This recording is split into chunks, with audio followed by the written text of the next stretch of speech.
Hello tout le monde! Bienvenue du coup sur le deuxième live d'Emploi RH et Psy. On est super content de vous retrouver avec Kelly aujourd'hui. Donc voilà, donc on va se représenter à nouveau. J'attends que Kelly me rejoigne. Super, elle est là. Et comme ça, on va pouvoir vous présenter ce deuxième live. Hop! Alors, tchouk. Ok, j'espère que vous allez bien. N'hésitez pas à me dire comment vous vous sentez aujourd'hui. Coucou Kelly! Coucou, bonjour à tous. Tu vas bien? Ben écoute, en ce moment, un peu de fatigue globalement, mais sinon, Ouais, ça va. Voilà. mais Fatigue, tellement. un petit peu de problème au nez, donc si vous m'entendez sniffer, c'est tout va bien. Mais moi, c'est pareil, là. Aujourd'hui, c'est un petit peu de... Le corps commence à fatiguer avec ce froid. Donc voilà. Donc pour vous qui nous regardez, mettez-vous sous un plaid avec un thé. Moi, j'ai un thé personnellement à côté. Et écoutez-nous tranquillement, discutez avec nous. Voilà. Mettez-vous à l'aise. Et avec ton chat, avec la couverture chat. Oui, et avec mon chat qui est là.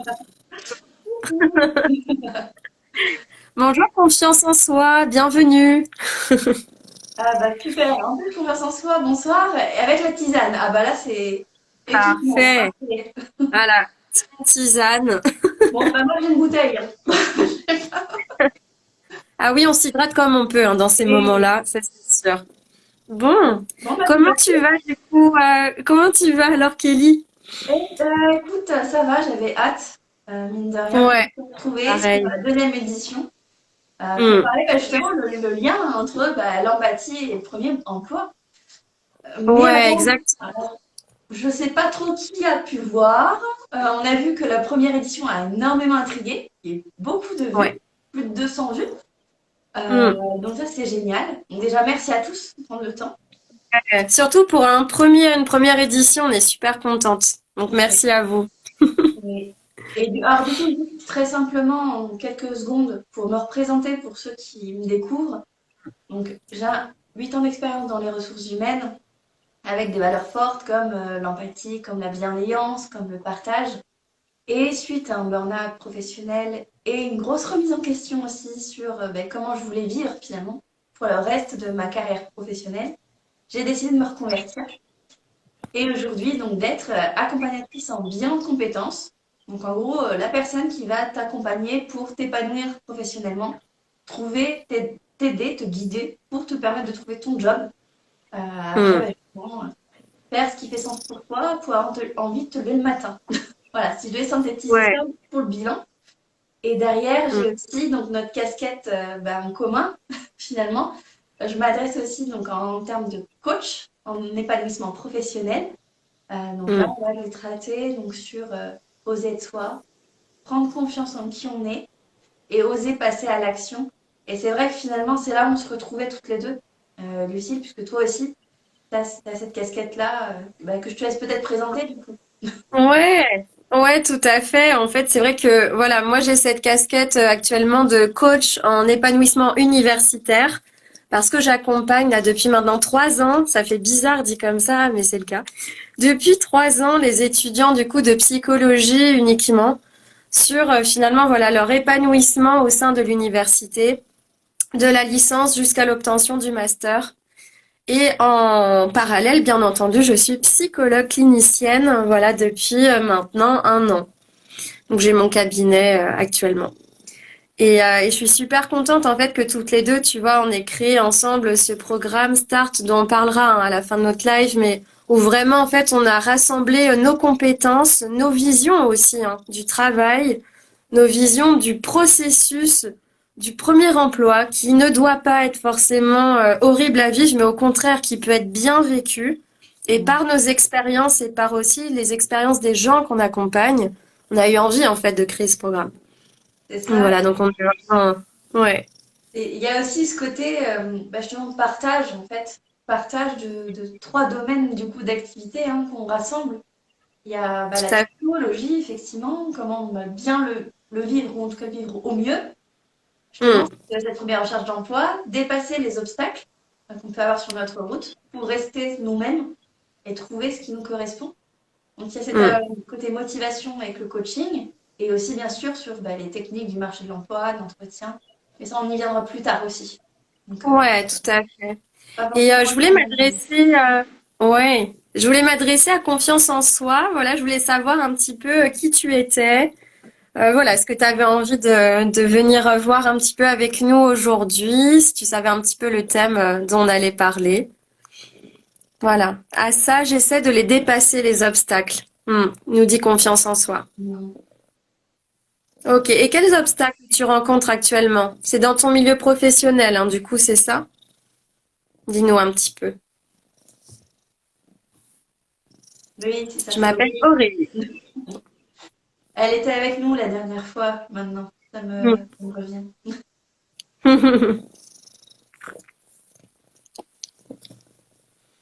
Mais en tout cas, voilà, pendant qu'on lit Aurélie, un petit peu la question à laquelle on s'est intéressé aujourd'hui avec Kelly, c'est vraiment d'essayer de comprendre en quoi est-ce que l'empathie peut être un atout en fait pour trouver son premier job. Et du coup, voilà, on avait envie d'en parler un petit peu avec vous aujourd'hui. Alors, du coup, je Ok. donc Aurélie, ok, panique et peur pour pouvoir travailler. Ok. Hmm. Bah, Donc toi, Aurélie, tu as déjà travaillé dans ta vie, c'est ça? Tu es dans quel domaine de travail?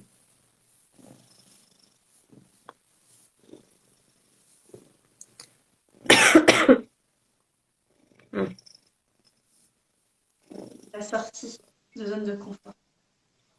Ouais. Pour Aurélie, du coup, ça, c'est compliqué de sortir de sa zone de confort. Qu'est-ce qui te fait peur dans cette idée-là de sortir de ta zone de confort?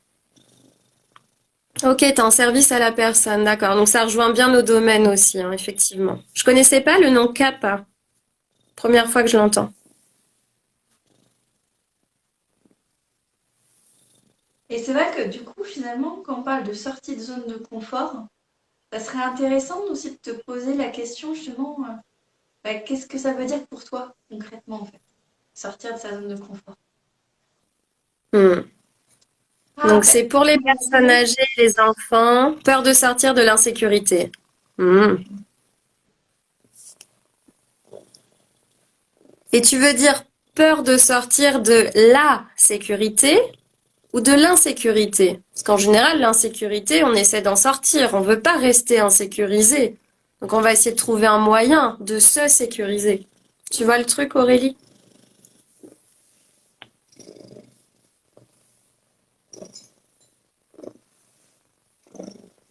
Bella est à fond. ah, c'est elle que j'entends, les ronrons. Ah oui, oui, oui. Ce qui vibre un peu, c'est Bella. J'ai peur d'affronter la peur des autres, nous dit Aurélie. Hmm. Surtout dans ton domaine, tu dois y être beaucoup confronté. Qu'est-ce qui a fait que tu as rejoint ce domaine-là? Qu'est-ce qui te plaisait au début dans le service à la personne?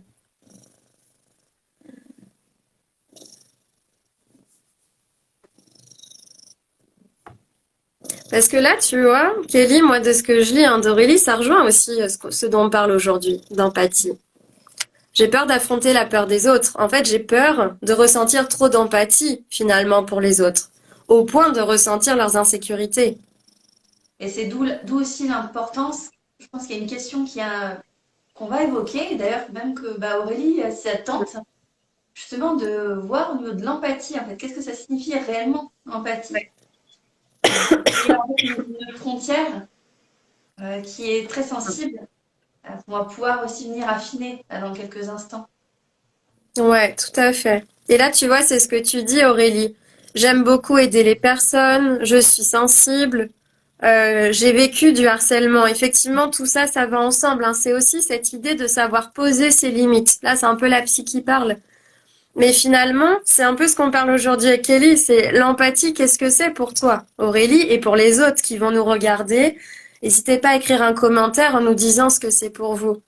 Parce qu'effectivement, parfois être en pâte, c'est aussi l'être trop au point de s'oublier soi, au point finalement de vivre tout le malheur des autres. Et l'empathie en tant que telle, ce n'est pas ça. C'est d'arriver à avoir le juste équilibre aussi entre soi, les autres et ce qu'on y met au milieu. en tout cas ma vision des choses là-dessus. Après, Kelly, tu peux nuancer. Bah, c'est vrai que moi, enfin, je partage énormément. En fait, pour moi, c'est vrai que l'empathie, pour moi, au sens coaching, là, je vais pas faire psycho pur, mais le Ouais, coaching, pour moi, c'est vraiment la capacité de te mettre justement à la place de l'autre. Et effectivement, dans ce que nous évoque Aurélie tout à l'heure, quand justement, elle est avec les personnes âgées, il y a aussi des peurs qu'elles peuvent ressentir et que même toi, Aurélie, tu peux ressentir. Donc, justement, l'empathie, c'est en capacité de se dire, je comprends l'autre, donc quelles sont les peurs de l'autre, mais sans les assimiler à toi, en fait. c'est ça. Et c'est là où la frontière et la bordure, elle est vraiment très très fine, avec justement Hmm. le côté vraiment compassion, sympathie, où là, par exemple, on parlait de sensibilité avec Aurélie, mais en fait, c'est exactement ça, c'est cette sensibilité, tu vas capter non plus que ta sensibilité à toi, tes émotions à toi, mais tu vas aussi capter les émotions des autres et les intégrer en toi. En fait, c'est un peu Hmm. comme si tu n'arrivais pas à faire le distinguo entre est-ce que, par exemple, je suis heureuse, moi, ou est-ce que c'est l'autre qui est heureux, et du coup, ça me Hmm. procure de la joie aussi. Voilà, c'est ce C'est ça. mécanisme-là Et qui est oui, et important à du coup, comme identifier. tu le dis, c'est aussi bien pour les émotions agréables que celles aussi qui sont désagréables, comme les peurs que tu décris, Aurélie. Mm. Et là-dessus, effectivement, c'est un travail sur toi que tu vas avoir besoin de faire, d'estime de toi, de confiance en toi, qui sont différents, pour t'amener justement à mettre ces frontières tout en étant perméable. Parce que l'idée, c'est pas que tu deviennes un bloc de pierre où tu ressens plus rien. La vie, elle serait bien trop triste si tout le monde faisait ça, selon moi. Bon, on s'ennuierait, hein. Ouais. Et donc là, ce que dit Aurélie, je comprends beaucoup les personnes. Je suis sensible à leur mal-être. J'ai appelé confiance en soi, du coup, mon compte. Car j'essaie de travailler dessus. Bah, c'est top. Mais j'ai du mal à me comprendre. Ah, ça, c'est le travail d'une vie. Mais continue comme ça, Aurélie. En tout cas, t'es sur la bonne voie. Mm. T'es vraiment, vraiment sur la bonne voie là-dessus. Hmm. Et c'est vrai que l'empathie, tu vois, pour revenir un peu dessus, moi étant psy, je me suis longtemps posé la question pendant que j'étais étudiante, comment je vais faire si je ressens autant les choses que les gens ressentent pour ne pas sombrer, pour ne pas tomber dans le mal-être, etc. Et c'est vrai qu'en fait, en travaillant dessus pendant tout au long de mon cursus de psycho, j'ai fini maintenant par avoir des stratégies, par mettre en place des choses qui me font du bien. Et par exemple, mon corps en premier me parle. Aujourd'hui, je suis fatiguée. Aujourd'hui, j'ai un peu de fièvre. Mon corps, il est fatigué en fait. Il a besoin de se reposer. Et donc maintenant, je le comprends pas comme oh, fais chier, j'ai envie. Non, le corps soit à fond. Non, non. Je suis fatiguée, je respecte mon corps pour pouvoir mieux aider les autres ensuite. Et ça, c'est un des premiers signaux, je trouve, c'est vraiment le corps. Quand on va un peu trop loin comme ça, dans l'empathie, quand on s'écoute, parfois, ça arrive pas assez. Bah du coup, voilà, faut savoir aussi se poser un peu avec soi-même et se recentrer sur soi. Et ce n'est pas de l'égoïsme, parce que souvent on a tendance à confondre empathie, donc oubli de soi pour l'autre si on va à l'extrême, et égoïsme si on va à l'autre extrême. Et c'est vrai que moi, enfin, quand tu parlais de ça, il y a même une image en fait qui m'est venue, alors que je crois que j'avais déjà évoqué au premier live, mais c'était extrêmement essentiel. C'est vraiment cette notion de, par exemple, l'image dans l'avion qui dépressurise. Enfin, on dit toujours aux mamans ou aux papas de mettre d'abord leur masque pour avoir de l'oxygène, pour ensuite donner le masque aux enfants. Donc finalement, penser à soi pour pouvoir avoir les réflexes aussi et Hmm, l'agilité pour justement sauver d'autres vies derrière. Donc c'est vrai que ça passe tout à bien de soi, s'écouter soi de manière fait. saine, donc en respect. Justement, tu as dit ce mot qui est extrêmement fort et qui souvent, en tout cas en accompagnement aujourd'hui, ce que j'ai pu observer, c'est qu'il y a des débats sur Ouais. oui, mais si je me respecte, je ne respecte plus l'autre. C'est pas du tout ça. Hmm, Ce sont deux choses différentes. Et ouais. justement, s'autoriser à s'écouter, c'est justement Hmm. aussi ouvrir la porte pour aussi encore mieux écouter les autres. Parce qu'on a encore plus du coup d'énergie et on est mieux pour vraiment pleinement écouter ce que l'autre veut nous dire. Tout à fait. Et un petit peu pour rejoindre ce que tu dis et ce que là est en train de dire Aurélie. Donc je cite, Je me demande pourquoi les personnes me font du mal, je ne comprends pas. Hop. Et la dernière, le mal des personnes vont s'intégrer dans le creux de l'estomac. Et ben en fait, justement, pour ramener au sujet d'aujourd'hui, c'est pareil en fait, c'est-à-dire la pose de limites. Avant d'aller à mon premier entretien d'embauche, je me pose la question de qu'est-ce que je suis prêt à accepter et qu'est-ce qui n'est pas possible? Qu'est-ce que je ne veux pas accepter qu'on me proposera? Ça peut être le salaire, ça peut être les conditions de travail, ça peut être tout à fait autre chose, mais soyez au clair avec vous-même sur quels sont vos besoins, quelles sont vos limites, et ça va vous aider en face. Donc Aurélie, ça va t'aider aussi, ce que là je suis en train de dire, à finalement que les personnes en face de toi comprennent bien tes besoins et tes limites et qu'ils les respectent.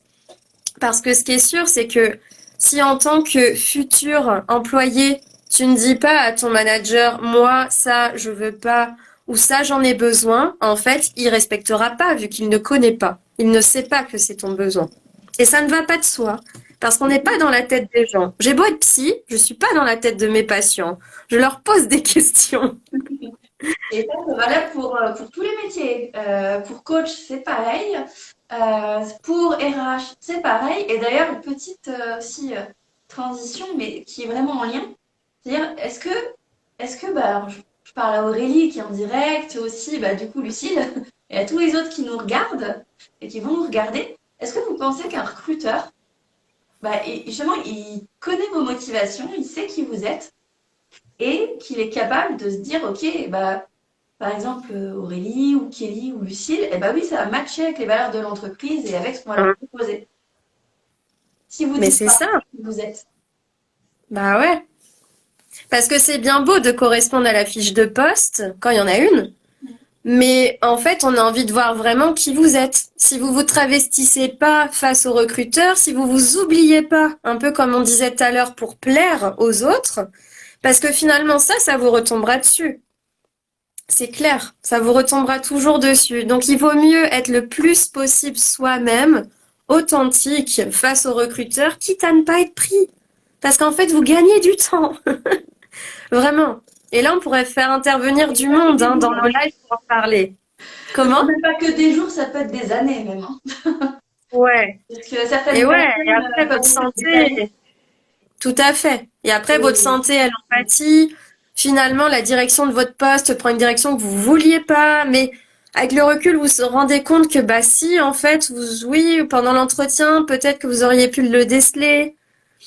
C'est compliqué, c'est compliqué. et puis alors c'est vrai qu'aussi, bah, justement, un point que je voulais quand même ramener sur l'empathie, qui est notre sujet aussi du jour, c'est on a souvent tendance à penser aussi besoin, donc ses valeurs, c'est ok. Et l'empathie, quand vous êtes en entretien, il y a des choses peut-être que vous imaginez pas forcément.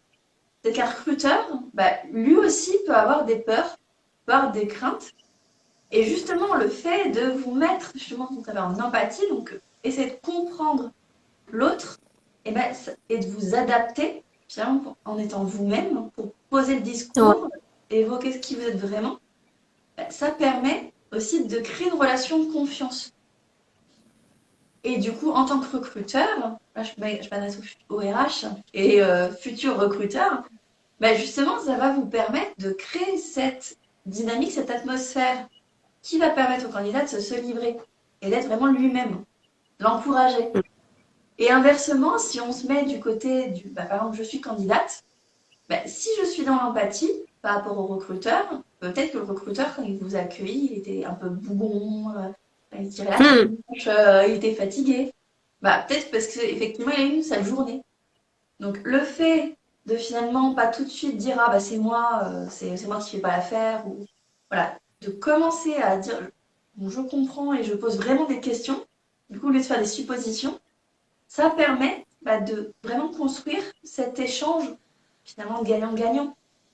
Puisque la Hmm. posture, à ce moment-là, on n'est plus sur un candidat en dessous et un recruteur qui est au-dessus. On est vraiment sur une situation d'égal à égal. Tout à fait. Et moi, je vois un peu ça, même, tu vois, comme une relation amoureuse. Enfin, je veux dire, cette idée aussi de voir si ça match, quoi. Et dans Ouais. les deux sens, en fait. Et moi, je l'ai vu, comme je te disais, quand j'étais, du coup, maître de stage, là, pendant quelques mois en tant que psychologue. Eh bien, en fait, voilà, j'ai fait passer des entretiens de stage à 6 étudiants psychologues. Et il y a une personne en particulier où, en fait, j'adorais toute sa candidature. J'ai adoré ce qu'elle m'a dit, mais la forme, elle était tellement stressée qu'en fait, son stress, finalement, par empathie, je l'ai pris, mais je savais que ça, c'était pas le mien, mais que c'était le sien. Et en fait, ça m'a fait peur parce que par empathie pour mes patients, je me suis dit, bah du coup, si je l'apprends qu'elle est stressée comme ça pendant les consultes avec des patients qui sont très souvent stressés, qu'est-ce que ça va donner? Donc j'ai fait un raccourci parce qu'en fait, tout simplement, je lui ai pas demandé si c'était sa nature. Ou bien elle ne m'a pas dit clairement, voilà, aujourd'hui, devant vous, je me sens stressée. Mais en temps normal, je ne le suis pas. C'est juste que je place de l'enjeu sur l'entretien. Eh ben ça, moi, en tant que recruteuse de stagiaires psychologues, ça m'aurait vachement aidé. Et très certainement que j'aurais pu l'apprendre. Très certainement. Et Ça joue en fait. je vois certaines personnes, Lucille, pour rebondir sur ce que tu dis, qui vont me dire, oui, mais moi, si je dis ça à mon recruteur, par exemple, dans certains secteurs d'activité, ils vont justement encore plus me tacler. Mais en fait, s'ils te taclent et ils réagissent mal, finalement, est-ce que c'était vraiment l'environnement pour toi? Est-ce que ça te convient vraiment? Exactement. Mm. C'est clair. Et Et je vous lui voyez, ai dit ensuite, quand bah elle m'a voilà. envoyé le mail en disant je suis désolée, j'étais tellement stressée, je lui ai dit la prochaine fois que tu fais un entretien, que tu te sens stressé, dis-le. Je te jure, tu gagneras des points. Mm. En tout cas, nous, en psycho, on admet ça. Parce que tout simplement, on sait que le corps va se mettre en stress quand il y a de l'enjeu. Et du coup, on sait que, bah, voilà, ça va créer des choses qui vont faire qu'on est en stress. Mais on sait que c'est un instant T parce que c'est l'entretien qui crée ça. Et c'est pas notre vraie nature, l'entretien. C'est comme un premier rendez-vous amoureux. Je continue là-dessus, mais on veut être toute bien, gna gna, toute pimpante au futur partenaire qu'on va rencontrer. Mais on sait bien que dans la vie de tous les jours, on ne se réveillera pas toute pimpante, toute pareille. Voilà. Bah, le mieux, c'est finalement d'être authentique dès le début. C'est ça, voir les C'est bien le qualités, début. les défauts, parce que derrière, c'est une relation à long terme. Donc, Bah ouais, accepter c'est les ça. qualités et les défauts de chacun. Ouais, d'où la fameuse question, quelles sont vos qualités et vos défauts en fait? Et le recruteur a besoin de savoir quel est votre défaut pour voir si pour lui c'est rédhibitoire ou pas. Et j'ai envie de vous dire, ne vous travestissez encore une fois pas par rapport à ça. Si vous avez ce défaut-là qu'il ne voulait absolument pas, l'entreprise n'est pas faite pour vous. Ce milieu-là n'est pas fait pour vous. Ce recruteur non plus. Après, le recruteur, très souvent, est quand même un reflet des valeurs de l'entreprise. Donc, justement, c'est un Ouais. très bon miroir pour vous pour identifier est-ce que ça me correspond ou est-ce que ça me correspond pas. Et surtout, là, pareil, je pense aux futurs recruteurs et aux recrutés. Euh, Est-ce que vous pensez sincèrement qu'aujourd'hui, par rapport aux fiches de poste, on espère quelqu'un qui a 15 ans d'expérience, qui a déjà travaillé dans les grosses sociétés, dans les petites entreprises, qui a déjà fait de A à Z les projets, mais avec un salaire de débutant? Est-ce que vous pensez Mm. sincèrement qu'à chaque fois, le recruteur il coche toutes les cases quand il recrute des personnes? Impossible. Mais c'est clairement ce Euh, qu'on pense, je suis mais sûre. oui, c'est Mm. impossible. Aujourd'hui, bon, je vois plus de 500 recrutements que j'ai effectués sur les 5 années de ressources humaines. Peut-être dans 80% des cas, et encore, Mm. je suis très basse hein, dans mon taux de pourcentage, dans 80% des cas, je n'avais pas ma fiche de poste checkée à 100%. Donc, en fait, derrière, Ouais. si même vous n'avez pas tout, bah, c'est pas grave. On va venir chercher ce qu'on appelle les soft skills en RH. Et donc, c'est quoi? C'est le savoir-être, c'est de la Mm. motivation, c'est de l'envie d'y arriver, c'est l'adaptation et c'est de la com. Parce que derrière, on est en équipe. Alors, sauf sur certains métiers, effectivement bien Mm. particuliers, mais en tout cas, les psys et les RH, bah, c'est un peu notre cœur de métier, la Tout communication. à fait. Tout à fait. Mais c'est hyper important ce que tu dis parce qu'en fait, là, du coup, voilà, si tout le monde pouvait écouter cette vidéo-là avant de postuler à son premier job, il se mettrait beaucoup moins la pression. Il se dirait, bah, en fait, que je me montre telle que je suis vraiment et que je montre ma motivation profonde. Et ça, c'est vraiment ce que je dis à la plupart de mes coachés étudiants. C'est surtout montrer votre motivation qu'importe où vous postulez. C'est ça, en fait, qui est attendu et c'est une des premières qualités du psychologue. On est notre propre outil. Donc, il y a un moment donné, on doit se montrer tel qu'on est au maximum. On s'adapte, mais on se montre tel qu'on est quand même. Ouais. Et là, pour les RH, le conseil est le même, hein. Il s'applique de la même façon. Demain, vous allez travailler en chassant, en sourçant, en voyant des gens en entretien. Est-ce Mm. que vous avez envie effectivement de ressembler aux RH qui cochent avec leur petite feuille là? J'ai une feuille et je coche sur le CV. Bon, c'est bon, sur les mots-clés, c'est bon. Ou est-ce que vous avez envie de creuser un peu plus en profondeur pour savoir qui est vraiment la personne? Qu'est-ce qui la motive? Qu'est-ce qui fait que Mm. son parcours, ça a un sens? Voilà, c'est ça aussi qui va faire Ouais. qu'une personne, elle va démissionner au bout d'un an ou que tu vas recruter une personne qui va rester plusieurs années, en fait. Mm. C'est Et ça. c'est encore une fois le truc d'empathie, et le truc amoureux, c'est ça match ou ça matche pas. L'entretien, c'est aussi d'humain à humain. Faut pas oublier, particulièrement dans nos domaines RH et psy, bon sang, on est des humains, des sacrés humains, et en face, on a des humains qui nous recrutent. Donc allons-y, soyons dans l'humanité à fond quand même, pour montrer que voilà, on a envie d'être dans ces domaines-là et que c'est notre cœur de métier et qu'on a envie de pouvoir améliorer finalement la vie des gens, que ce soit dans une vie plutôt perso ou domaine pro, qu'importe, mais on est dans ça, on tient compte de l'humain au maximum. Bon. Bah, écoutez, là, et ça va faire une petite vingtaine de minutes qu'on se parle. Du coup, moi, ce que je vous propose, alors s'il y a des questions, n'hésitez pas, hein, toujours, vous pouvez écrire en commentaire, on y répondra juste à la fin. Et pour la team Ouais. replay, dièse replay, questions, et bien sûr, on y répond. Du Mm. coup, Lucille, j'aimerais bien te dire que maintenant, bah, on va aborder la dernière partie du live sur Oui. le Mm. programme d'accompagnement START, Tout à fait. notre projet qui nous tient maintenant depuis maintenant plus d'un an, hein. Ça fait plus Ouais, d'un an qu'on a ouais, commencé ouais. à réfléchir dessus.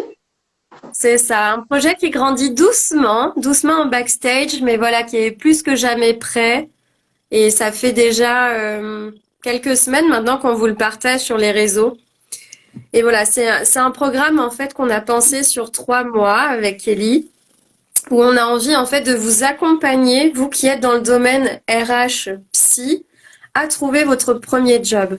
Et dans cette idée-là, en fait, voilà, on a conçu des modules qui vont vous permettre finalement de pouvoir, avec nos compétences respectives, les vôtres, et au sein du groupe, de pouvoir trouver ce job que vous souhaitez. Et tout ça, justement, comme on disait en introduction, mieux vivre aussi votre recherche parce que Mm. peu importe le nombre de refus que vous allez avoir, il y aura forcément aussi un moment donné où vous allez trouver ce qu'il vous faut.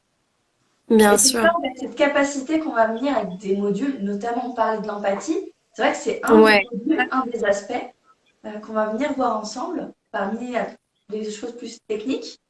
Par Mm. exemple, comment faire un CV qui est résistible, comment faire une lettre de motivation qui va intéresser l'employeur.